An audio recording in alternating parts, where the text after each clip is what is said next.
Welcome to McPlum, simple solutions served daily. In this video, I will explain how to make and can delicious tomato soup from scratch.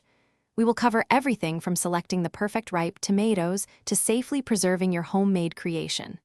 First, gather about 25 pounds of fresh, high-quality tomatoes, like Romas or San Marzanos, for optimal flavor. Next, prepare all your canning equipment, including jars, lids, rings, and a water bath canner, ensuring everything is clean and sterilized before you begin this rewarding process. Now, let's get started on the soup base. Begin by thoroughly washing and coring your 25 pounds of tomatoes, then chop them into manageable quarters. Place these into a large pot with your chosen aromatics, such as chopped onions, minced garlic, and fresh herbs like basil or oregano. Cook this mixture gently until the tomatoes are very soft, which usually takes about 20 to 30 minutes. Then, blend it until smooth and strain to remove any seeds or skins. With your smooth tomato base ready, return it to a clean, large pot and bring it to a gentle simmer over medium heat. This is the perfect time to adjust the flavor profile.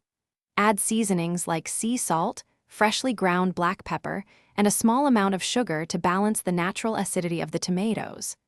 Allow the soup to simmer for at least 20 minutes, stirring occasionally. This crucial step helps the flavors meld beautifully and allows the soup to thicken to your desired consistency.